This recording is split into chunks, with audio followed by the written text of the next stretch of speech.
December 13 வெள்ளிக்கிழமை. இன்றைய சந்தை நிகழ்வுகளை பார்ப்போம். சென்செக்ஸ் 843 புள்ளிகள் உயர்ந்து 82,133 ஆகவும். நிஃப்டி 220 புள்ளிகள் உயர்ந்து 24,768 ஆகவும் உள்ளது.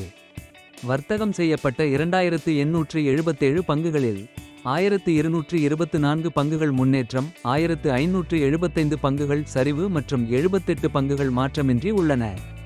Top 5 gainers: Bharti Airtel, ITC, Kotak bank, Hindustan Unilever, ultra cements. Top 5 losers: Shriram finance, Tata steel, IndusInd bank, JSW steel, Hindalco. இப்போது நாம் தனிப்பட்ட பங்குகள் பற்றிய செய்திகளை பார்ப்போம். பாரதி ஏர்டெல். பாரதி ஏர்டெல்லின் பங்குகள் 4%த்திற்கும் அதிகமாக உயர்ந்தன. ப்ளூம்பர்க் தரவுகளின்படி பாரதி ஏர்டெல்லின் 13.2 லட்சம் பங்குகள் சம்பந்தப்பட்ட ஒரு பிளாக் ஒப்பந்தம் பரிமாற்றங்களில் நடந்தது. பஜேல் ப்ராஜெக்ட்ஸ் நிறுவனத்தின் சமீபத்திய ஆர்டர் வெற்றியின் மூலம் பங்குகள் 20% உயர்ந்தன. மகாராஷ்டிராவில் புதிய 400 கீழ் 220 kV துணை மின் நிலையத்தை நிறுவுவதற்கான பொருட்கள் மற்றும் சேவைகளை வழங்குவதற்காக டொரண்ட் பவர் நிறுவனத்தின் திட்ட நிறுவனமான சோலாப்பூர் டிரான்ஸ்மிஷனிடமிருந்து நிறுவனம் ஒப்பந்தத்தை பெற்றது. வாரி எனர்ஜீஸ் முதலீட்டாளர்கள் பங்குகளின் சமீபத்திய புல் ஓட்டத்திலிருந்து இலாபங்களை பணமாக்க விரைந்ததால் பங்குகள் 7 நாள் வெற்றிப்பாதையை உடைத்து 2.45% சரிந்தன. கடந்த 7 அமர்வுகளில் இந்த பங்கு 20%த்திற்கும் அதிகமாக உயர்ந்தது.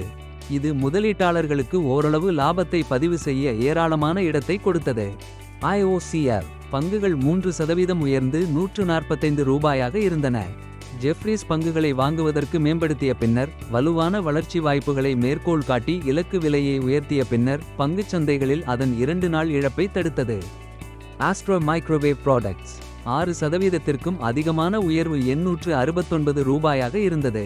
கூட்டு நிறுவனமான அஸ்ட்ரா ரஃபேல் காம்சிஸ் பிரைவேட் லிமிடெட் பாதுகாப்பு அமைச்சகத்திலிருந்து 255.88 கோடி ரூபாய்க்கு ஆர்டர் பெற்றுள்ளதாக நிறுவனம் அறிவிப்பு.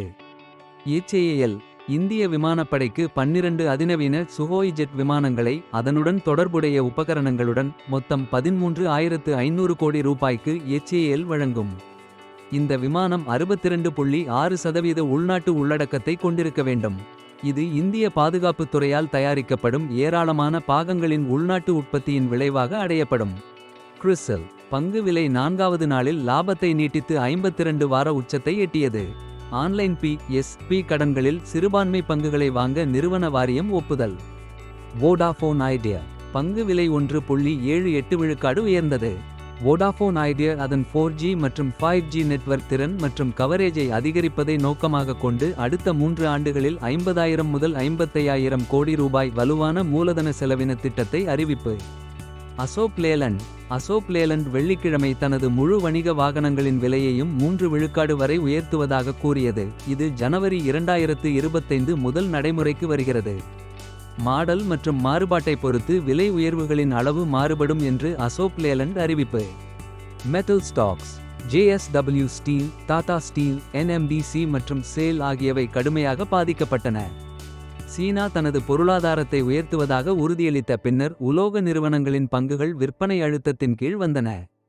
உங்கள் நேரத்திற்கு நன்றி. மேலும் பங்கு சந்தை செய்திகளுடன் நாளை சந்திப்போம். Happy investing.